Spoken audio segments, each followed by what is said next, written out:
മലയാള ചെറുകഥയുടെ കുലപതിയായി വിശേഷിപ്പിക്കപ്പെടുന്ന T Padmanabhan 1931 കണ്ണൂരിനടുത്ത് പള്ളിക്കുന്നിൽ ജനിച്ചു. Chirakkal Rajas high school, Mangalapuram government arts college, Madras law college എന്നിവിടങ്ങളിലായിരുന്നു വിദ്യാഭ്യാസം. കുറച്ചുകാലം വക്കീലായി പ്രാക്ടീസ് ചെയ്ത ടി പത്മനാഭൻ FACTയുടെ കൊച്ചിൻ ഡിവിഷനിൽ ഉദ്യോഗസ്ഥനായി. പിന്നീട് ഡെപ്യൂട്ടി ജനറൽ മാനേജർ തസ്തികയിൽ നിന്നും വിരമിച്ചു.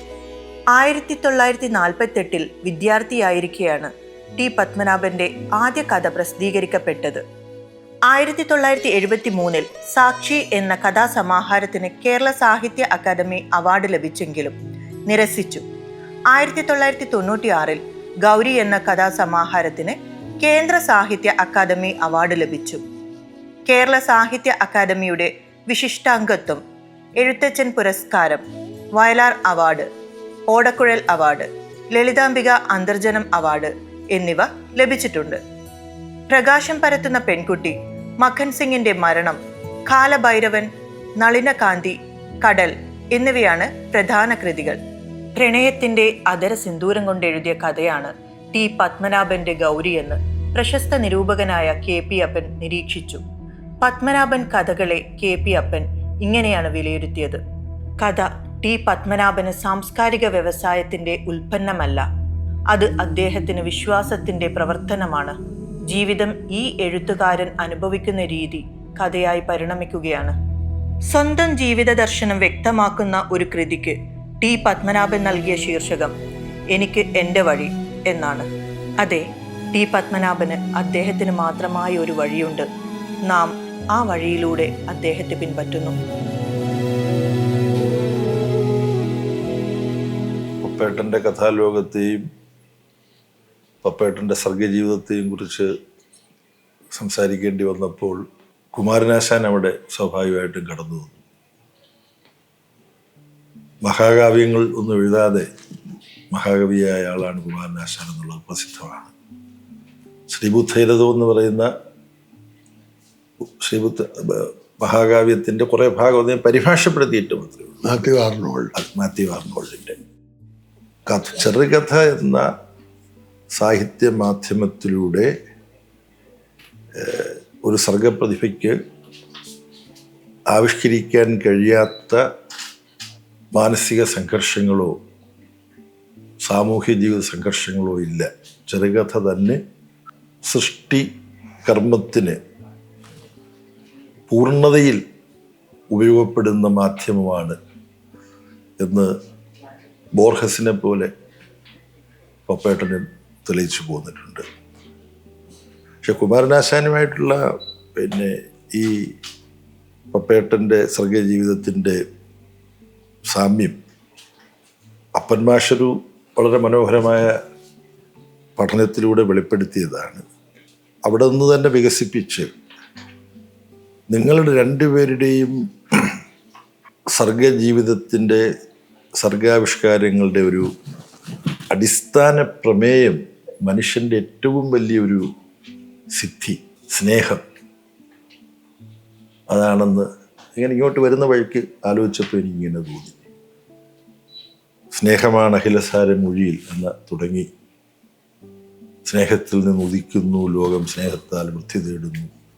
അങ്ങനെ പ്രത്യക്ഷത്തിൽ ആശാൻ ആവിഷ്കരിച്ചിട്ടുള്ളതും ആശാന്റെ സ്വന്തമായ കൃതികളിലാകെ വ്യാപിച്ചു കിടക്കുന്നതും, പിന്നെ ഈ സ്നേഹമെന്നുള്ളത് ശ്രീബുദ്ധൻ്റെയും ഏറ്റവും വലിയൊരു ദർശനത്തിൻ്റെ ജീവിതവീക്ഷണത്തിൻ്റെ അടിത്തറയായിരുന്നു. കുമാരനാശാൻ ഏറ്റവും കൂടുതൽ ബന്ധമുണ്ടായിരുന്ന അദ്ദേഹത്തിൻ്റെ ഗുരു കൂടിയായ ശ്രീനാരായണ ഗുരുസ്വാമികളും സാഹോദര്യവും സ്നേഹവും രണ്ടും പരസ്പര പൂരകങ്ങളാണ് വരുന്നുണ്ട്. അപ്പം ഇത് പപ്പേട്ടൻ്റെ രചനകളിൽ, ആശാൻ്റെ രചനകളിൽ ഇങ്ങനെ സ്വയം ഉദ്ഭവിച്ച് വ്യാപിക്കുന്നത് പോലെ പപ്പേട്ടൻ്റെ കൃതികളിലാകെ വ്യാപിച്ചു കിടക്കുന്ന ഒരു രക്തസഞ്ചാരം പോലെയാണ് എനിക്ക് തോന്നിയിട്ടുള്ളത്. ഈ നിരീക്ഷണങ്ങളോട് എങ്ങനെയാണ് പപ്പേട്ടൻ പ്രതികരിക്കുക? ശരിയാണ്.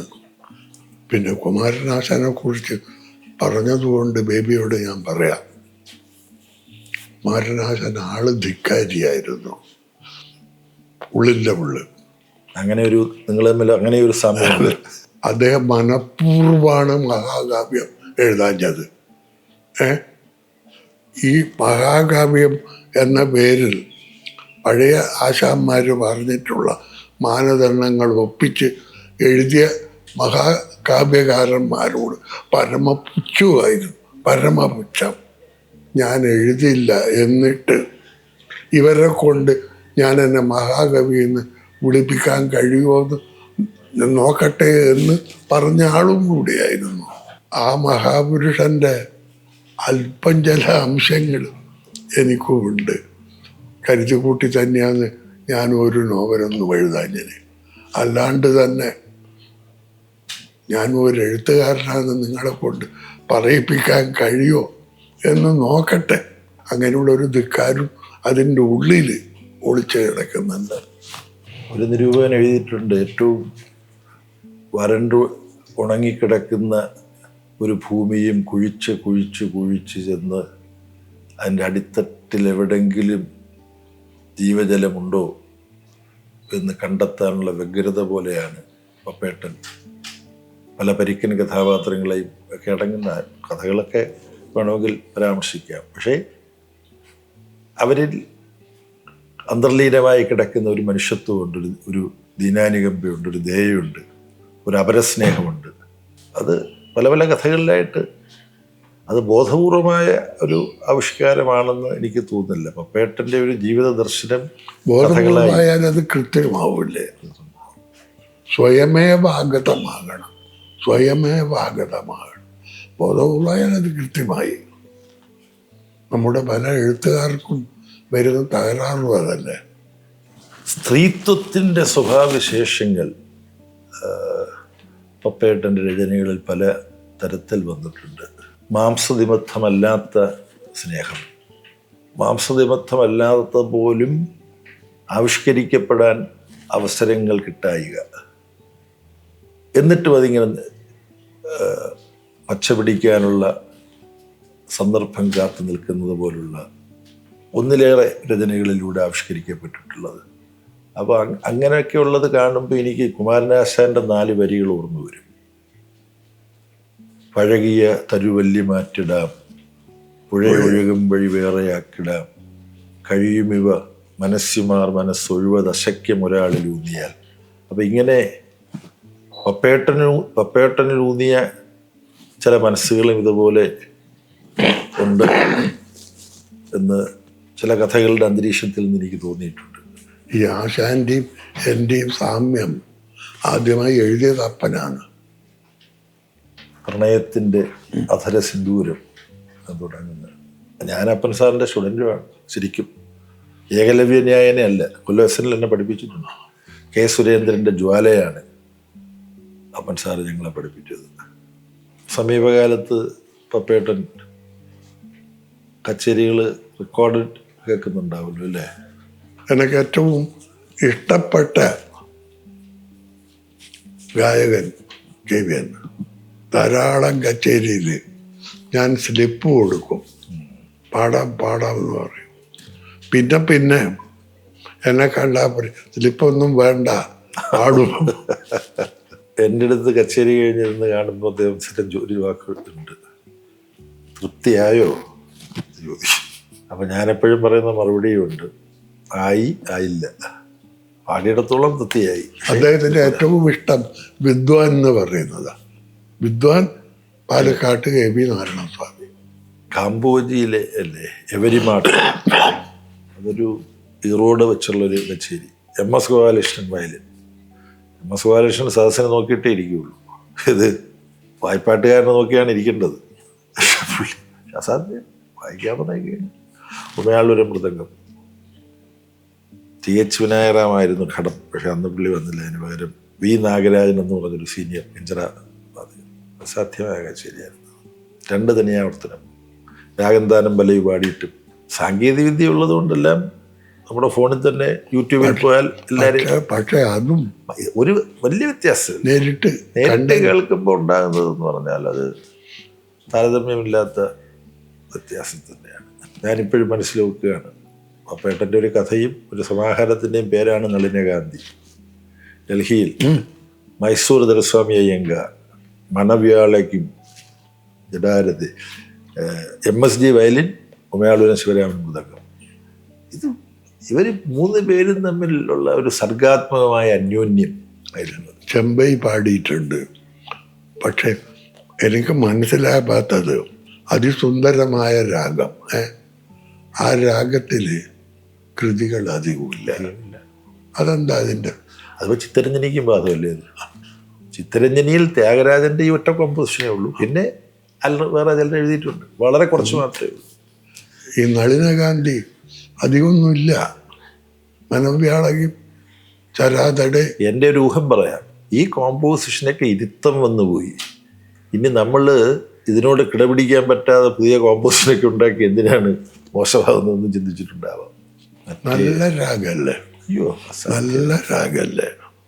ഫാസ്റ്റ് ടെമ്പോ എടുക്കാം. ഇയാൾ യു ശ്രീനിവാസ് ഒരുപാട് സ്ഥലത്ത് ഇത് വായിക്കുമായിരുന്നു. ഈ ആളുകളെ എല്ലാം ഉത്സാഹിപ്പിക്കാൻ വേണ്ടിയിട്ടുള്ള ഒരു കോമ്പോസിഷനായിട്ട്. ഇപ്പം മരുന്നുകൾ വല്ലതും കഴിക്കേണ്ടതുണ്ടോ? മരുന്നാണ് ഭക്ഷണം. ഞാൻ എത്ര ഗുളിക കഴിക്കുന്നുണ്ടെന്നറിയാം. അതാ രാവിലെ 7, രാത്രി 4, അങ്ങനെ 11. അത്രയും 11. 11. ഞാൻ 15. 4 കൂടുതലാണ്. അത്രയും ഭക്ഷണം അതാണ്. ലോകത്തിലെ ഏറ്റവും വലിയ പൈസക്കാർ മരുന്ന് കച്ചവടക്കാർ.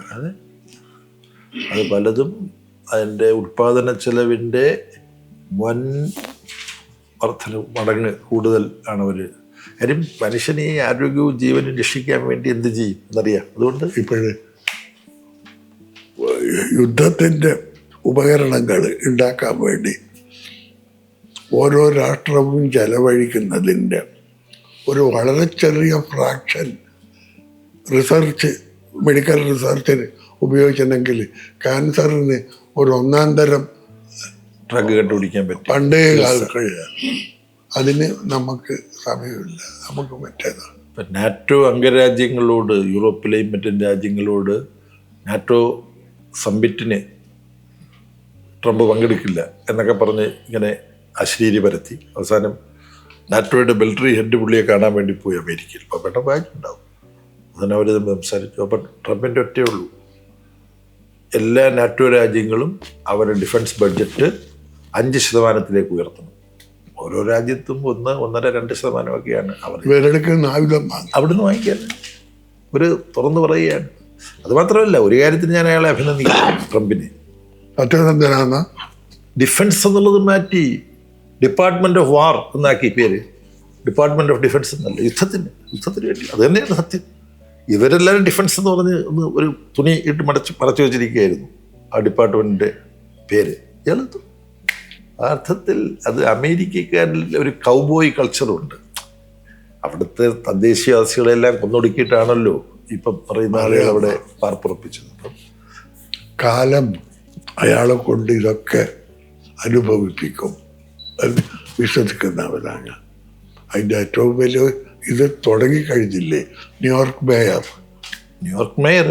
പിന്നെ അവിടുത്തെ ജീവനക്കാർക്കൊന്നും ശമ്പളമില്ലല്ലോ. ട്രഷറി പൂട്ടി കിടക്കുക. ആർക്കും ഇല്ല. നമ്മുടെ ഇവിടെ 2 ദിവസം ട്രഷറി പൂട്ടിയാൽ എന്താക്കി? നമ്മുടെ കേരളത്തിൻ്റെ ട്രഷറി പൂട്ടാൻ പോകുന്നു പറഞ്ഞ് ആളെ ഭയപ്പെടുത്തി അന്താളിപ്പിക്കുകയാണ്. ഇത് ഒരു ഉസലമില്ലാതെ എൻ്റെ നയത്തിലൊരു മാറ്റവും വരുത്തില്ല, അടഞ്ഞിടുന്നുണ്ട്.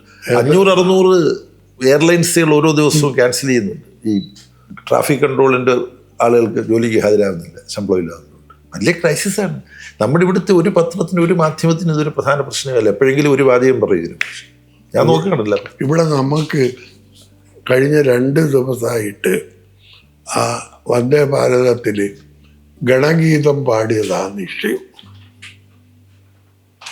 പാടിയത് തെറ്റ് തന്നെ, പക്ഷെ അതിനൊക്കെ കൊടുക്കുന്ന പ്രാധാന്യം കടുപ്പല്ല. ഡിസ്പ്രപ്പോർഷനേറ്റ് ആയിട്ട് വരുന്നുണ്ട് പ്രാധാന്യം കടുപ്പ്. ഇത് മറച്ചു വെച്ച് ഇത് വരുന്നതന്നെ. ചോംസ്കി തന്നെ ഇതിനെക്കുറിച്ച് പറഞ്ഞിട്ടുണ്ട്. യഥാർത്ഥ വസ്തുതകൾ ജനങ്ങൾ ചർച്ച ചെയ്യാതിരിക്കാൻ മറ്റൊരുപാട് വിവാദ വിഷയങ്ങൾ ഇങ്ങനെ മാധ്യമങ്ങളിലൂടെ ജനങ്ങളുടെ തലയിലേക്ക് ചുരിയും. അത് പുള്ളിയുടെ ഒരു പ്രധാനപ്പെട്ട തീസിസാണ്, നോം ചോംസ്കിയുടെ. Flooding media space with inconsequential news. ഓനൊരു ശരം കുട്ടി തന്നെ, ന്യൂയോർക്ക് മേയർ മംദാനി കേരളത്തിലേക്ക് വരാൻ സാധ്യതയുണ്ട്. ഓ വായിക്കുമ്പോൾ നമ്മളിങ്ങനെ ഒരുപാട് സമയം തരിച്ചിരുന്നു പോകുന്ന ഒരു കഥയാണ് മഖൻ സിംഗിൻ്റെ മരണം. ഒരാഴ്ച മുമ്പേ കൂടി ദൂരദർശനത്തില് ദീർഘമായ ഒരു ഉപന്യാസം അതിനെ കുറിച്ച് വന്നിന്. എൻ്റെ 23-ാമത്തെ വയസ്സിൽ എഴുതിയ കഥയാണ്. ഞാൻ പോയ വണ്ടിയുടെ ഡ്രൈവർ പേരും മഖൻ സിംഗ് എന്നാണ്. അതിൽ പറഞ്ഞ സംഭവങ്ങളൊക്കെ സത്യമാണ്, ശരിക്കും അനുഭവം. അവിടുന്ന് മടങ്ങി വന്ന ഉടനെ എഴുതി. അന്ന് ഞാൻ മദ്രാസിൽ നമ്പർ 9 ടൈലർ സ്ട്രീറ്റിലാണ് താമസിക്കുന്നത്. എത്ര സമയം എടുത്തു എഴുതി തീരാൻ? മനസ്സിൽ നേരത്തെ എഴുതിയിട്ടുണ്ടാവും. പിന്നെ മനസ്സിൽ എഴുതിയ ആരെങ്കിലും കൂടി ഒരു പാരഗ്രാഫ് 2 പാരഗ്രാഫ് എഴുതിയാൽ ഞാൻ അങ്ങനെ അവിടെ വെക്കും. പിന്നെ കുറച്ച് കഴിഞ്ഞാൽ അങ്ങനെ എഴുതുള്ളൂ.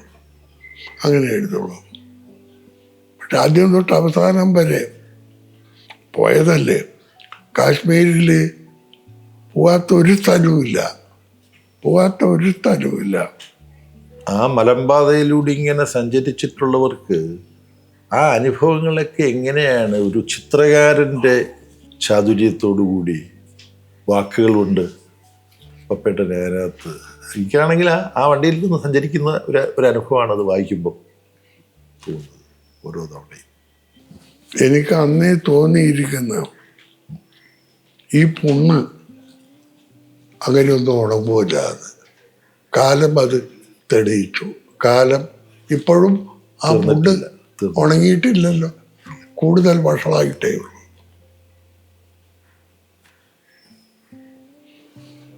വല്ലാത്ത അനുഭവമായിരുന്നു. പഞ്ചാബികളെ കുറ്റം പറഞ്ഞത്, വിശ്വസിക്കാൻ കൊള്ളാത്തവരാണ് പഞ്ചാബികൾ. ഇതൊക്കെ ഉള്ളതാ, അനുഭവിച്ചതാ. പിന്നെ കണ്ടക്ടറുടെ പേര് രാംലാൽ, സർദാർജിയുടെ. ആ ടണൽ, ബനിഹാൽ ടണൽ ഇന്നില്ല. അതിൻ്റെ എത്രയോ താഴെ മറ്റൊരു ടണലുണ്ടായി. മറ്റ് ഇങ്ങനെ ചുറ്റി ഉപേക്ഷിക്കപ്പെട്ട അത് അവിടെയൊക്കെ ഇപ്പോൾ ഹോട്ടലുണ്ടാവും. അന്ന് 1-2 ചായപ്പീടിക മാത്രമേ ഉണ്ടായിട്ടുള്ളൂ. പപ്പേട്ടന് വളരെയധികം മനസ്സുകൊണ്ട് ആദരവും അടുപ്പവും ഒക്കെ തോന്നിയിട്ടുണ്ടെന്ന് വ്യക്തമാക്കപ്പെട്ടുള്ള എഴുത്തുകാർ പലരുമുണ്ട്, കവികൾ കണ്ടു. പക്ഷെ കഥാലോകത്ത് ഒന്ന് കാരൂരാണ്, ഒന്നല്ല ഫസ്റ്റ് സംഭവം ഫസ്റ്റ് ആൻഡ് ഫോർമോസ്റ്റ്.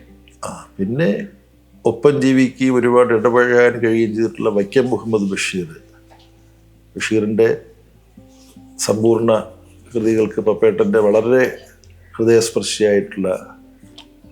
പിന്നെ ബഷീറിൻ്റെ ആ ഒരു മനുഷ്യൻ ഈ നോർത്ത് വെസ്റ്റ് ഫ്രോണ്ടിയറിൽ ഒരു അനുഭവം പോക്കറ്റ് അടിച്ചു പോയ ഒരു മനുഷ്യൻ, ഒരു മുത്തല്ലേ അത്, ഒരു മുത്തല്ലേ. കൊച്ചു കഥ. മനുഷ്യൻ കള്ളനെന്ന് കരുതപ്പെടുന്ന ഒരാളിലുള്ള മനുഷ്യത്വം നമ്മൾ നേരത്തെ ചർച്ച ചെയ്തതാണ്. ഈ പേഴ്സെല്ലാം എടുത്തു കൊടുത്തു, നിങ്ങളത് ഏതാണ് എടുത്തോളൂ, പോയിക്കോളൂ, തിരിഞ്ഞു നോക്കരുത്. അതൊക്കെ ബഷീറിന് ഭാവന ഉണ്ട്, ഭാവനയിൽ കാണാൻ പറ്റാത്ത തരത്തിലുള്ള അനുഭവങ്ങളുമുണ്ട്. പല സ്ഥലത്തും പോയിട്ട് ശബ്ദങ്ങളിൽ പ്രതിപാദിക്കുന്ന കുറേ കാര്യങ്ങൾ, ഭാവനയുടെ ഘടകം സ്വാഭാവികമായിട്ട് അതിനകത്തുണ്ട്. യുദ്ധത്തിൻ്റെ നിരർത്ഥകതയൊക്കെ ആയിട്ട് വല്ലാത്തൊരു എഴുത്തുകാരനായിരുന്നു. ഞാൻ മദ്രാസിൽ പഠിക്കുമ്പോൾ ബഷീർ മദ്രാസിൽ ഒരു ഫങ്ഷനും പോകില്ല. ഈ അന്ന് സെക്രട്ടേറിയറ്റിൽ ഒട്ടുമുക്കാലും മലയാളി ചെറുപ്പക്കാരെ ഉദ്യോഗസ്ഥന്മാർ. അങ്ങനെ ഒരു 5-6 മലയാളി ചെറുപ്പക്കാരുടെ ഒരു ലോഡ്ജ്, കുട്ടിയപ്പ ഗ്രാമണി സ്ട്രീറ്റ്, അതിലുള്ളൊരു ചെറിയ വീട്. അവിടുത്തെ കുസരിക്കാരനായിരുന്നു ബഷീറിന് ഈ കുസരിപ്പണി വളരെ ഇഷ്ടമാണ്. സാമ്പാർ വെക്കാനും കരിമീൻ കറി ഇല്ല.